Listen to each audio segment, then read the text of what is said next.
اعوذ باللہ من الشیطان الرجیم، بسم اللہ الرحمن الرحیم، الحمد للہ رب العالمین والصلاة والسلام علی رسولہ الکریم صلی اللہ علیہ وآلہ وسلم۔ رمضان المبارک کے مسائل کے سلسلے میں کچھ باتیں جو ہیں وہ دوسرے حصے میں بیان کر دیتا ہوں، اور اس کے اندر کچھ متعدد سوالات تھے وہ بھی میں اس کے اندر شامل کر دوں گا، اور ان کے جوابات جب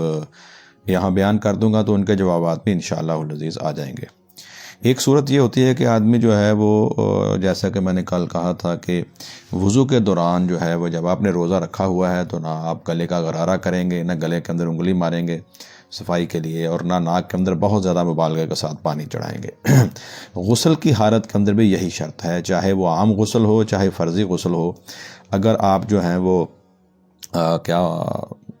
جو ہے وہ روزہ آپ نے رکھا ہوا ہے تو پھر ایسی صورتحال کے اندر جو ہے وہ یہی اصول رہے گا، ناک کے اندر بھی آپ جو ہے وہ پانی نہیں چڑھائیں گے اور نہ ہی آپ غرارہ کریں گے، چاہے عام غسل ہو چاہے فرضی غسل ہو روزے کی حالت میں۔ اب اگلا سوال یہ کیا جاتا ہے کہ بعض اوقات کسی آدمی نے جو ہے وہ یہ سوال کیا ہے کہ وہ کلی کرتے وقت غلطی سے جو ہے وہ پانی اس کے گلے میں چلا گیا ہے، تو ایسی صورت کے اندر جب یہ کام ہی غلطی سے ہوا ہے، بھول کے ہوا ہے اور اس کا ارادہ نہیں تھا، تو ایسی صورت میں اس کا روزہ نہیں ٹوٹے گا اور وہ اپنا روزہ پورا کرے انشاءاللہ العزیز، لیکن آئندہ سے اس کی بہت زیادہ احتیاط کرے۔ اسی طرح ہی ایک سوال یہ کیا گیا ہے کہ بھول کا کھانا جو ہے یہ کیسا، اگر کوئی آدمی جو ہے وہ بھول کر کھا پی لے تو پھر کیا ہے؟ اس سلسلے میں تو کسی قسم کا کوئی ابہام ہی نہیں ہے، نبی کریم صلی اللہ علیہ وسلم کی صحیح ترین احادیث میں یہ بات موجود ہے کہ جس آدمی نے جو ہے وہ بھول کر کھا پی لیا ہے تو اس کے اللہ نے اس کو کھلایا اور پلایا ہے تو وہ اپنے روزے کو پورا کرے۔ اس کے بعد ایک اور بات جو ہے وہ کہ آنکھوں کے اندر یہ سوال پوچھا جاتا ہے کہ کیا آنکھوں کا سرما لگایا جا سکتا ہے روزے کی حالت میں؟ بالکل، روزے کی حالت میں آپ جو ہے وہ سرما لگا سکتے ہیں، لیکن آپ ناک میں اور کان کے اندر دوائی نہیں ڈالیں گے، کیونکہ موجودہ تحقیق اب بالکل واضح ہو گئی ہے کہ جو چیز ناک اور کان کے اندر ڈالی جاتی ہے وہ بالآخر گلے تک پہنچ جاتی ہے، تو اس لیے ناک اور کان کے اندر کوئی دوائی نہیں ڈالی جائے گی، نہ ہی اسی طرح آنکھ میں ڈالی جائے گی۔ آنکھ کے اندر جو ہے وہ بھی ڈالی جانے والی دوائی جو ہے وہ بھی گلے تک پہنچ جاتی ہے، تو اس سلسلے کے اندر بھی آپ لوگ ذرا یہ بات ذہن میں رکھیں کہ اگر کسی آدمی کی آنکھ کے اندر جو ہے وہ مسلسل تکلیف رہتی ہے اور وہ مستقل بیمار ہے تو پھر ایسی صورت کے اندر جو ہے وہ آنکھ کے اندر جو ہے وہ دوائی ڈال سکتا ہے روزے کی حالت میں، ادروائز وہ پرہیز کرے۔ لیکن بعض اوقات یہ ہوتا ہے کہ کچھ لوگ جنہوں نے لینز وغیرہ لگائے ہوتے ہیں وہ اپنے لینزز کی صفائی کے لیے، یا وہ لوگ جو ہیں جو زیادہ کمپیوٹر پہ بیٹھ کے کام کرتے ہیں تو وہ بعض اوقات اپنی دور کی نظر کو بہتر کرنے کے لیے کچھ ڈراپس ڈالتے ہیں، روزے کی حالت میں وہ اس سے بچنا چاہیے،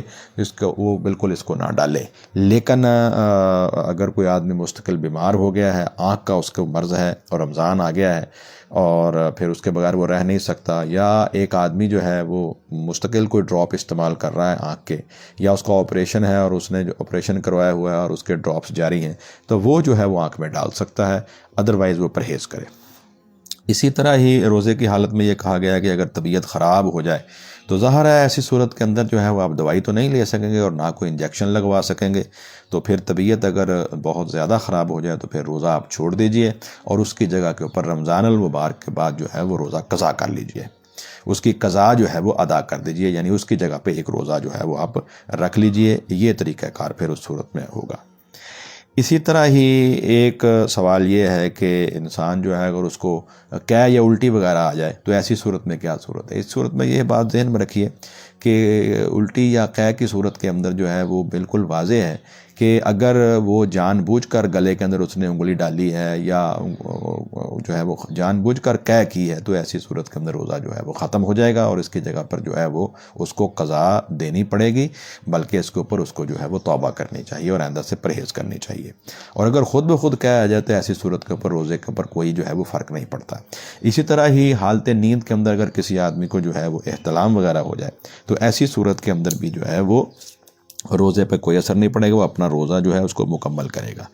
تو یہ موٹی موٹی باتیں جو ہیں وہ میں نے آپ کے سامنے رکھ دی ہیں۔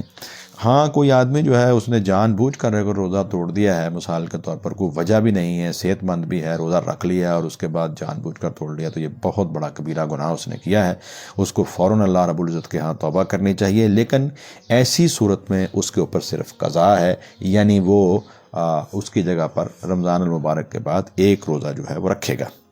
لیکن اگر جو ہے وہ روزہ اس نے جو ہے وہ اس صورت میں توڑا ہے کہ وہ بیوی کے پاس گیا ہے اور ہم بستری کے نتیجے کے اندر جو ہے وہ اس کا روزہ ٹوٹ گیا ہے، تو یہ روزہ جو ہے پھر ٹوٹنے کے سلسلے کے اندر اس کے لیے جو ہے وہ قضا نہیں ہے، بلکہ اس سلسلے کے اندر اس کے اوپر کفارہ ہے۔ چنانچہ صحیح بخاری میں حضور صلی اللہ علیہ وآلہ وسلم کا ارشاد موجود ہے کہ وہ شخص جس نے جو ہے وہ اپنی بیوی کے پاس گیا تھا اور اس نے کہا تھا کہ یا رسول اللہ صلی اللہ علیہ وسلم میں ہلاک ہو گیا ہوں، مجھ سے یہ غلطی ہو گئی ہے، تو اللہ کے رسول صلی اللہ علیہ وسلم نے فرمایا کہ تم اب حل تجد رکبۃ تعتقها، حل تجد رکبۃ تعتقها، حضور صلی اللہ علیہ وسلم نے فرمایا کیا تمہارے پاس ایک غلام ہے کہ تو اس کو آزاد کر سکتا ہے؟ تو اس نے کہا نہیں۔ آپ نے فرمایا فہل تستطيع ان تصوم شہرین متتابعین، یہ سارا جو ہے یہ کیا ہے؟ کفارہ ہے۔ کیا تیرے اندر یہ طاقت ہے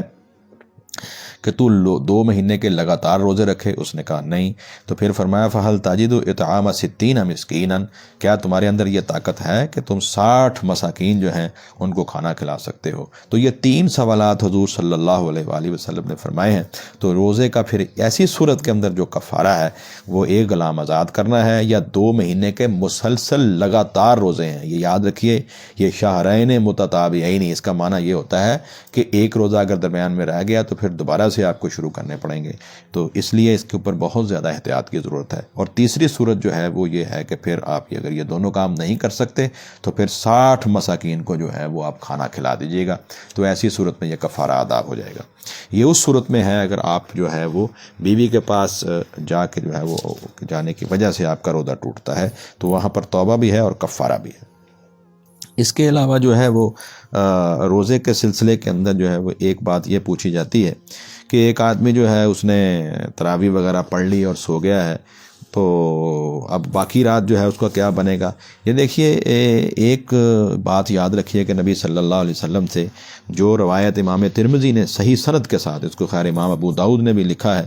اور امام ابن خزیمہ نے اپنی صحیح کے اندر اور امام ابن حبان نے بھی اپنی صحیح کے اندر اس کو درج کیا ہے، اور صحیح امام ترمذی نے اس کے اوپر جو ہے وہ حسن اور صحیح جو ہے اس کے بارے میں فرمایا ہے۔ امام ابن ماجہ نے بھی اس کو نقل کیا ہے کہ حضرت ابو ذر رضی اللہ عنہ نے جب یہ آپ کو پتہ ہی ہے کہ حضور صلی اللہ علیہ وسلم نے 3 دن جو ہے وہ قیام کروایا تھا رمضان المبارک میں، 23ویں 25ویں اور 27ویں رات، تو جب ایک دفعہ آپ نے 1/3 آف نائٹ یعنی رات کا 1/3 حصہ، اگلی رات آدھا حصہ اور 27ویں رات کو مکمل رات قیام کروایا تھا، تو جب صحابہ کرام رضوان اللہ علیہم اجمعین نے دیکھا کہ آپ نے 1/3 حصہ جو ہے وہ کروایا ہے یا آدھا حصہ جو ہے وہ آپ نے قیام کروایا ہے، تو انہوں نے پوچھا کہ رسول اللہ صلی اللہ علیہ وسلم کو، یا رسول اللہ صلی اللہ علیہ وآلہ وسلم لو نفلتنا قیام هذه اللیلہ، اللہ کے رسول صلی اللہ علیہ وسلم آپ پوری رات ہی جو ہے وہ ہمیں قیام کرواتے؟ تو اللہ کے رسول صلی اللہ علیہ وسلم نے فرمایا ان الرجل اذا صلی مع الامام حتی ينصرف حسب له قیام لیلۃ، یہ بہت بڑی ایک جو ہے وہ سہولت بھی ہے اور بشارت بھی ہے کہ رسول اللہ صلی اللہ علیہ وسلم نے فرمایا کہ جب کوئی شخص جو ہے وہ امام کے ساتھ ہی جو ہے وہ اپنی نماز شروع کرتا ہے رمضان میں، کیا عشاء کی نماز جب اس کے ساتھ امام کے ساتھ ہی پڑھی ہے، پھر تراویح بھی اس نے امام کے ساتھ ہی پڑھ لی ہے، وطر بھی امام کے ساتھ ہی پڑھ لی ہے، حتیٰ ینصرف، حتیٰ کہ امام فارغ ہوا ہے، تو وہ جو حسب لہ قیام لیلۃ، تو باقی نماز جو ہے وہ باقی پوری رات جو ہے اس کو بھی اس کا اجر مل جائے گا۔ تو یہ بہت بڑی فضیلت ہے، جیسے میں نے کل بیان کیا تھا کہ فجر کی نماز جو ہے وہ اگر آپ جماعت کے ساتھ ادا کر لیتے ہیں، عشاء کی نماز جماعت کے ساتھ ادا کر لیتے ہیں، تو اس میں بھی اس صورت میں بھی پوری رات کا اجر مل جاتا ہے۔ اور ایک شخص نے اگر امام کے ساتھ ہی قیام شروع کیا ہے تراویح کا، قیام اللیل کا، اور امام کے ساتھ ہی اس کو ختم کیا ہے، درمیان میں کے بعد ہوتا ہے بہت کچھ 4 پڑھ کے چلے جاتے ہیں، کوئی اسی طرح ہی وطر چھوڑ کے چلے جاتے ہیں، تو ایسی صورت میں پھر ان کو وہ پورا اجر نہیں ملے گا۔ پورا اجر اگر رات کا لینا ہے تو پھر امام کے ساتھ ہی آپ کو شروع کرنا چاہیے اور امام کے ساتھ ہی اس کو ختم کرنا چاہیے۔ اس حدیث مبارکہ کو حضرت ابو ذر رضی اللہ تعالیٰ عنہ کے علاوہ جو ہے وہ حضرت نعمان ابن بشیر رضی اللہ عنہ نے جب وہ حمص کے اندر تھے، حمص کے ممبر پر انہوں جو ہے وہ یعنی یہ شہر ہے اس شام کا غالباً یہ شہر ہے حمص کے اندر جو ہے انہوں نے ممبر کے اوپر یہ بات بیان فرمائی تھی، یہی کہ حضور صلی اللہ علیہ وآلہ وسلم نے 23ویں رات ہمیں 1/3، 25ویں رات آدھی رات اور 27ویں رات جو ہے وہ پوری رات قیام کروایا تھا، اور حتیٰ کہ جو ہے وہ ہمیں یہ ڈر ہو گیا تھا کہ ہماری جو ہے وہ سحری نہ رہ جائے۔ اس کو جو ہے وہ امام احمد نے اور امام ابن خزیمہ نے بیان کیا ہے، اور اس کی سند جو ہے وہ بالکل حسن درجے کی، بہت اعلیٰ درجے کی مطلب یہ روایت ہے۔ تو یہ جو جتنی روایات آپ کے سامنے سے یہ بات ثابت ہو جاتی ہے کہ حضور صلی اللہ علیہ وآلہ وسلم نے یہ جو ہے وہ قیام کروایا ہے اور بقیہ رات کا اجر بھی مل گیا ہے۔ ہاں، دوسرا سوال یہ کیا گیا ہے کہ ایک آدمی نے اب تراویح پڑھ لی اور سو گیا ہے اور وہ تہجد کے وقت بھی نوافل پڑھنا چاہ رہا ہے، تو اس میں کوئی حرج نہیں ہے، بالکل پڑھے، کیونکہ میں نے یہ بات کہی ہے کہ مسنون رکعتوں کی تعداد، سنت رکعتوں کی تعداد جو حضور صلی اللہ علیہ وآلہ وسلم نے اپنی زندگی کے اندر جو ہے وہ خود پڑھی ہیں تہجد میں یا قیام کروایا ہے، یہ جو ہے وہ حضرت عائشہ صدیقہ رضی اللہ عنہا کی بالکل واضح روایت ہے کہ آپ نے رمضان اور غیر رمضان میں کبھی بھی 11 رکعت جو ہے اس سے زیادہ نہیں پڑھا، 8 اس میں نوافل ہوتے تھے، 2 کر کے آپ پڑھتے اور 3 وتر آپ پڑھتے تھے۔ تو اس لیے وہ میں نے بتایا ہے کہ اس میں 7 اور 13 والی روایت بھی ہے کہ پھر کبھی کبھی آپ 7 رکعت پر اکتفا کر لیتے، یعنی 4 نفل اور 3 وتر، اور کبھی کبھی جو ہے وہ آپ ان کو بڑھا کر 13 تک لے جاتے، لیکن اکثر آپ کا عمل جو ہے وہ 11 رکعت ہے۔ اور حضرت عمر رضی اللہ عنہ بھی اپنے زمانے کے اندر یہ جو ائمہ مقرر کیے تھے، حضرت ابی بن کعب مردوں کے لیے اور حضرت تمیم داری رضی اللہ عنہ عورتوں کی طرف سے امام، ان کو بھی آپ نے 11 رکعت پڑھانے کا حکم دیا تھا۔ تو مسنون رکھتے تو اتنی رہیں گی، لیکن جو آدمی پڑھنا چاہے تہجد کی نماز وہ بالکل جو ہے وہ پڑھ سکتا ہے، 2 کر کے، جتنی جو ہے وہ 8 رکعت، 2 رکعت، 4 رکعت، 6 رکعت یا 8 رکعت تک اس کو پڑھ سکتا ہے۔ اب وہاں پر ایک سوال اور بھی کیا گیا ہے کہ اگر انہوں نے امام کے ساتھ وتر پڑھ لی ہے تو پھر دوبارہ وتر پڑھے گا؟ نہیں، دوبارہ وتر نہیں پڑھے گا۔ ایک رات کے اندر جو ہے وہ وتر جو ہے وہ ہمیشہ ایک دفعہ ہی پڑھا جاتا ہے، دوسری دفعہ جو ہے اس کو پڑھنے کی ضرورت نہیں ہے۔ بعض احباب یہ کہتے ہیں کہ جی وہ اب کیا کرے گا، جب تہجد کی نماز شروع کرے گا تو پھر پہلے 1 رکعت کے ساتھ وہ جو اس نے پہلے وتر پڑھے ہوئے ہیں ان کو جو ہے وہ کرے گا ختم، جفت کر لے گا، یعنی کہ وہ وتر ظاہر ہے طاق رکعت ہوتی ہے تو 1 رکعت پڑھے گا تو پھر وہ جفت ہو جائیں گے، پھر تہجد کی نماز پڑھے اور اس کے بعد جو ہے وہ پھر آخر میں وتر پڑھے۔ اس کے اوپر صحابہ اکرام رضوان اللہ علیہم اجمعین کا عمل ہے۔ سیدنا صدیق اکبر رضی اللہ عنہ کی طرف بھی ایک قول جو ہے وہ ملتا ہے، اور حضرت عبداللہ ابن عمر رضی اللہ عنہ کا تو بہت ہی زیادہ مضبوط قول ملتا ہے کہ وہ ایسا کرتے تھے، لیکن ایسا کرنے کی ضرورت جو ہے وہ نہیں ہے، کچھ امت کے جمہور ائمہ اور جتنے بھی ماہرین حدیث ہیں، محدثین، ان کے خیال کے مطابق یہ ہے، اور فقہاء کے نزدیک وتر رات میں 1 دفعہ ہی ہے، اور اس کے لیے دلیل جو ہے وہ حضرت قیس بن طلق رضی اللہ رحمہ اللہ جو ہیں وہ فرماتے ہیں کہ میرے والد محترم حضرت طلق بن علی رضی اللہ عنہ جو کہ نبی صلی اللہ علیہ وسلم کے صحابہ میں سے ہیں، وہ ایک دن ہمارے گھر آئے، وہاں مطلب انہوں نے رمضان کے مہینے میں یہاں پر لفظ جو ہیں زارنا ابی طلق ابن علی فی یوم من رمضان کے اندر انہوں نے جو ہے وہ ہمارے گھر جو ہے وہ تشریف لائے، یعنی شام کے وقت، پھر انہوں نے وہیں پر ہی ہے وہ یعنی روزہ بھی کھولا، اور اس کے بعد جو ہے وہ ظاہر ہے انہوں نے جو ہے وہ اس رات ہمیں قیام بھی کروایا اور وتر بھی پڑھا دیے، یعنی ظاہر وہیں ٹھہرے، وہ ظاہر ہے انہوں نے روزہ کھولا، پھر مغرب پڑھی، پھر عشاء کا ٹائم ہوگا، عشاء پڑھی، پھر انہوں نے ہمیں رات کا قیام بھی کروا دیا اور وتر بھی پڑھا دیے۔ پھر وہ مسجد چلے گئے اور وہاں جا کر انہوں نے اپنے جو حضرت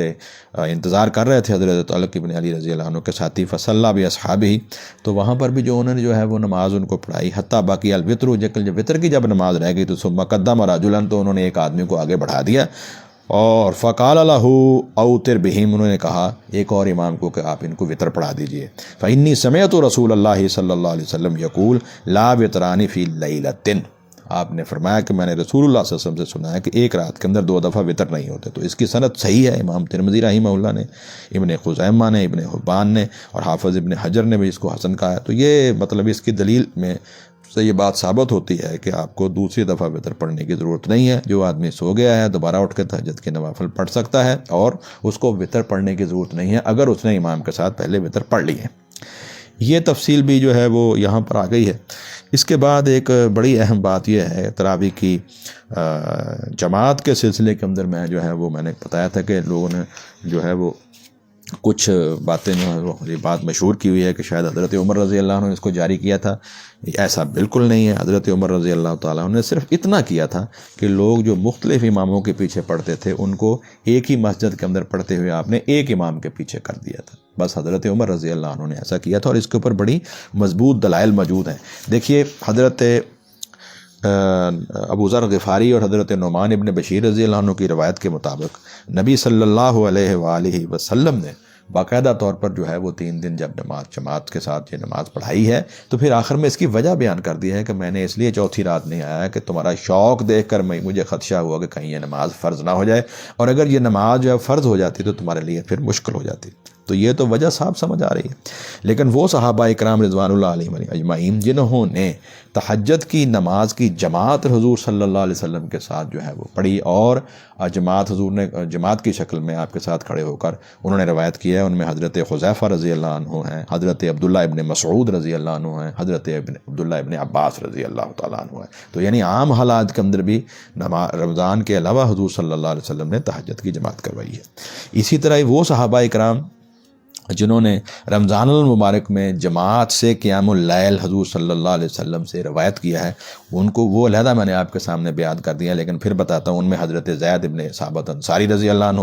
سیدہ عائشہ صدیقہ رضی اللہ عنہ، اور حضرت ابو ذر غفاری رضی اللہ عنہ، اور حضرت نعمان ابن بشیر رضی اللہ عنہ۔ جو میں نے 2 روایات آپ کے سامنے رکھی، اور ابھی میں نے جو ہے وہ صحابہ کا عمل بھی رکھا ہے کہ حضرت طلق ابن علی رضی اللہ عنہ نے اپنے بیٹے کے ہاں جب وہ گئے ہیں تو ان کے گھر کے اندر بھی یہ جو ہے وہ جماعت کروائی ہے، اور بعد میں جا کر مسجد کے اندر بھی جو ہے وہ کہ لوگوں کو جو ہے وہ اس کی جماعت کروائی ہے، یعنی وہ رمضان المبارک کے نوافل وہاں بھی پڑھائے ہیں اور یہاں بھی پڑھائے ہیں۔ تو یہ عمل جو ہے یہ مسنون ہے، اگر نہ صحابہ کرام رضوان اللہ علیہم اجمعین ایسا بالکل نہ کرتے۔ بعد میں حضرات خلفائے راشدین میں حضرت ابو بکر صدیق رضی اللہ عنہ کے علاوہ، کیونکہ حضرت ابو بکر رضی اللہ عنہ نے اس کو اسی صورت میں رہنے دیا جس صورت میں حضور صلی اللہ علیہ وسلم کے زمانے میں تھی۔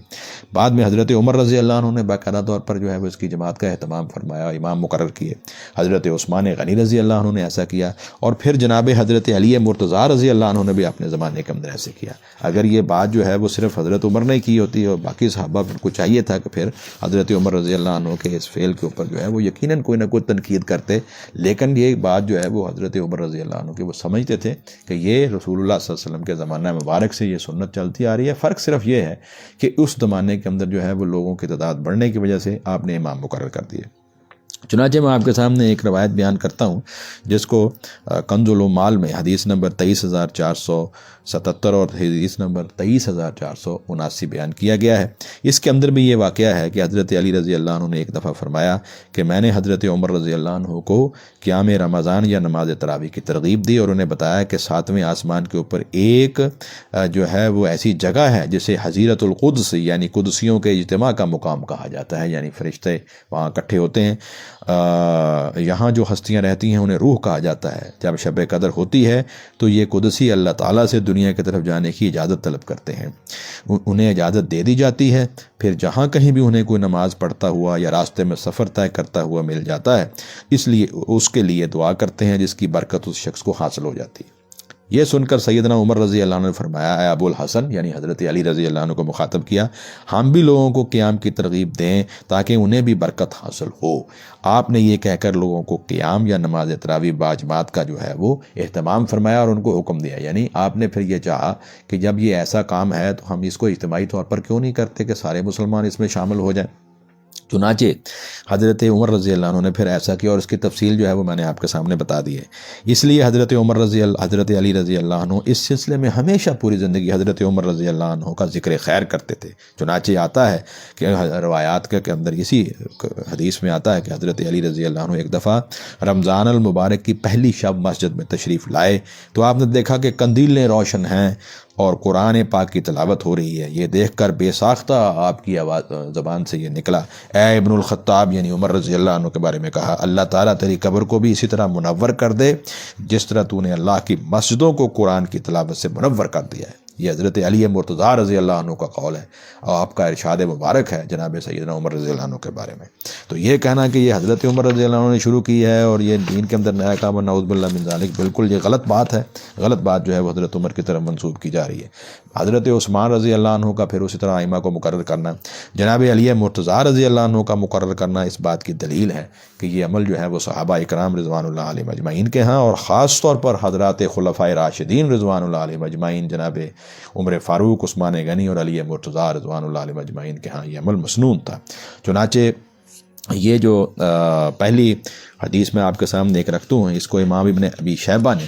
یہ اس کی جلد اول کے صفحہ 108 کے اوپر یہ روایت موجود ہے کہ حضرت علی رضی اللہ عنہ نے کئی دفعہ رمضان میں لوگوں کو نماز تراویح جو ہے وہ پڑھائی ہے۔ چنانچہ ابو عبد الرحمن السلمی سے مروی ہے کہ حضرت علی رضی اللہ عنہ نے انہیں رمضان کے اندر نماز کی تراویح کی نماز پڑھائی تھی۔ اسی طرح ہی حضرت علی رضی اللہ عنہ نے حضرت عمر کی طرح مردوں کے ساتھ عورتوں کو بھی جو ہے وہ اس کی شمولیت جو ہے اس کی ترغیب دلائی تاکہ وہ بھی اس کی برکات حاصل کریں۔ چنانچہ آتا ہے کہ حضرت علی رضی اللہ عنہ نے حضرت عرفجہ رضی اللہ عنہ کو عورتوں کا اور حضرت عبد الرحمن ابن ابی لیلہ رحمہ اللہ کو مردوں کو تراویح پڑھانے کے لیے مقرر کیا تھا۔ چنانچہ حضرت عرفجہ یا عرفجہ کہتے ہیں کہ حضرت علی رضی اللہ عنہ لوگوں کو تراویح پڑھنے کا حکم دیتے اور مردوں اور عورتوں کے لیے الگ الگ امام مقرر کرتے، اور مجھے آپ نے حکم دیا کہ عورتوں کو تراویح پڑھاؤں۔ تو چنانچہ اور عبد الرحمن ابن ابی لیلہ کو مردوں کے لیے آپ نے مقرر کیا۔ اس کو امام بہقی نے اپنی سنن کے اندر جلد دوم صفحہ 494 میں، اور امام عبد الرزاق نے اپنے مصنف میں جلد چہارم صفحہ 258 پہ، اور امام ابن ابی شیبہ نے جلد اول صفحہ 91 کے اوپر بیان کیا ہے۔ تو یہ تو یعنی جتنی آثار کی کتاب ہیں جن کے اندر صحابہ کرام رضوان اللہ علیہ مجمعین کے اقوال اور ان کے اعمال اور آثار بیان کیے گئے ہیں، ان کے اندر یہ بات جو ہے وہ مسلسل آ رہی ہے۔ اسی طرح ہی جو ہے وہ ایک بڑی اہم بات جو ہے وہ حضور صلی اللہ علیہ وآلہ وسلم سے بھی براہ راست آ رہی ہے۔ اس روایت کو بیان کیا ہے حضرت ثعلبہ بن ابی مالک القرظی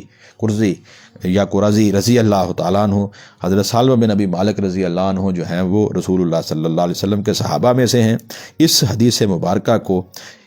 جو ہے وہ بہت امام بہقی نے معرفہ میں اور جید اسناد کے ساتھ جو ہے وہ اس کو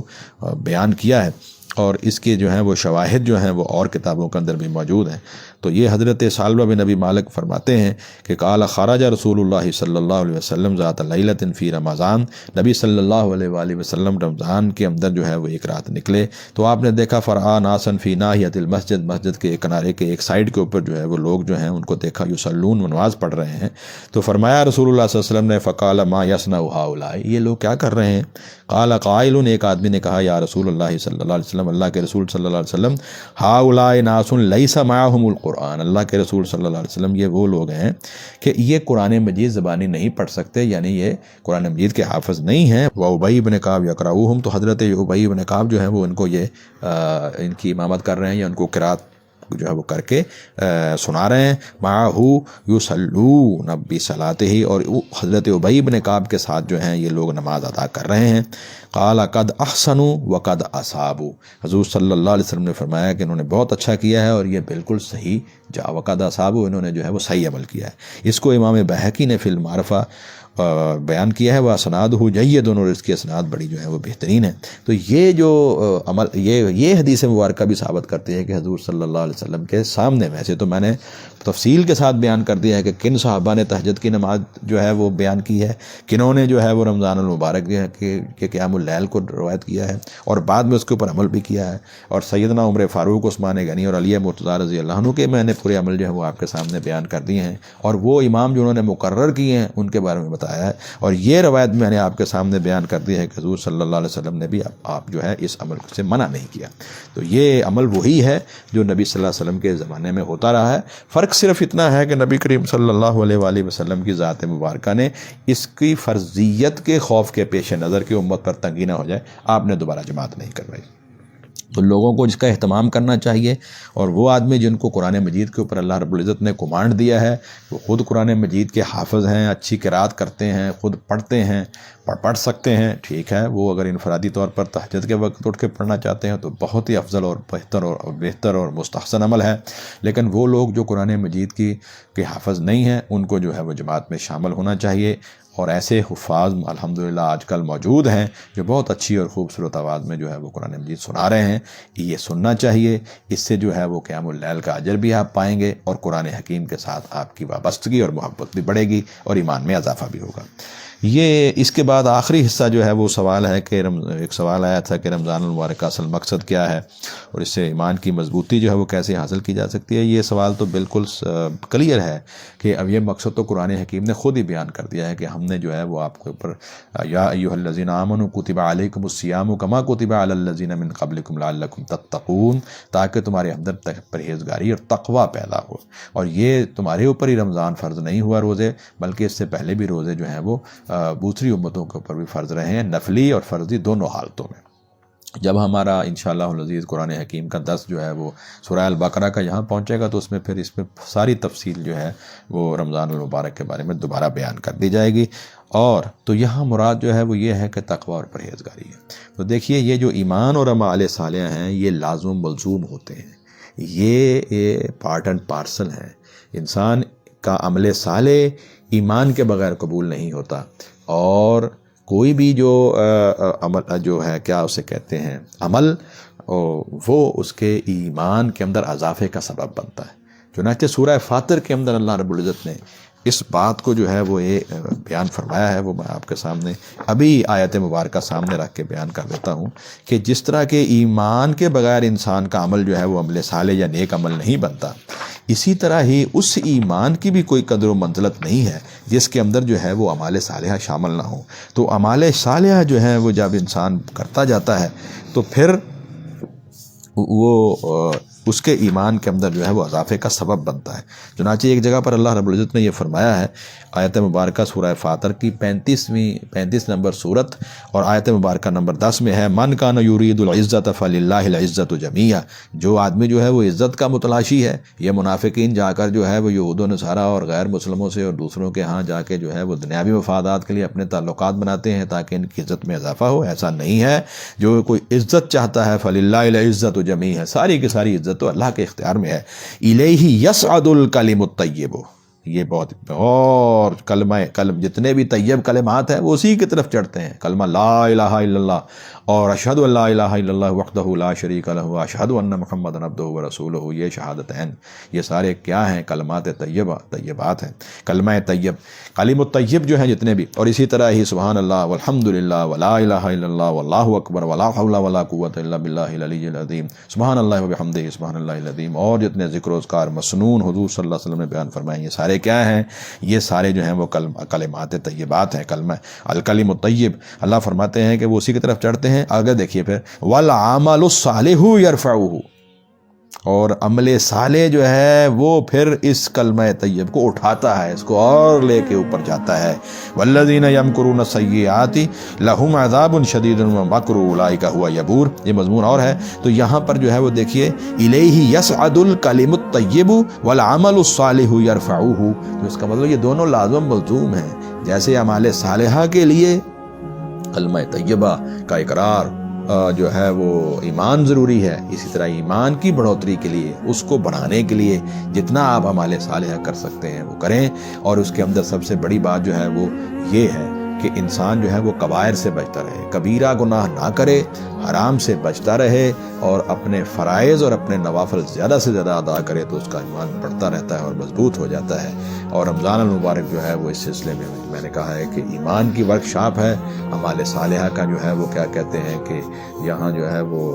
ایک اعمال صالحہ کرنے اور اعمال خیر کرنے کی ایک فضا ہے اور ایک لوٹ سیل لگ گئی ہے، تو اس سے زیادہ فائدہ حاصل کرنا چاہیے، جس کی مختلف شکلیں ہیں۔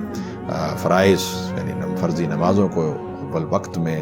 تکبیر اولیٰ کے ساتھ جماعت سے ادا کرنا، پھر اس کے ساتھ 12 سنتیں جو حضور صلی اللہ علیہ وسلم نے مؤکدہ ہیں ان کا اہتمام کرنا، نوافل کا اہتمام کرنا، قرآن حکیم کو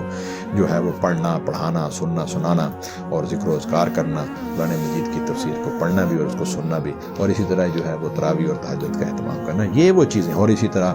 مال طیب میں سے جو ہے وہ روزہ رکھنا اور رکھانا جو ہے وہ دوسروں کو رکھوانا، اور اسی طرح ہی مال طیب میں سے جو ہے وہ افطاری کروانا۔ لیکن یہ بات یاد رکھیے کہ افطاریوں کے معاملات کے اندر یہ جو افطار پارٹیز اور افطار ڈنرز اور اس طرح کی چیزیں شروع ہو گئی ہیں، انہوں نے لوگوں کو جو ہے وہ اصل ذکر سے ہٹا دیا ہے، اس سے بچنا چاہیے۔ ہاں کچھ چھوٹا موٹا اہتمام کریں، کھانا کھلا دیں یا کوئی دعوت دے تو کھا لیں، اور پھر مغرب کے بعد فوراً پہنچیں تاکہ رات کا قیام جو ہے وہ ضائع نہ ہو۔ اور اسی طرح ہی اس مال طیب مال میں سے زکوٰۃ ادا کرنا،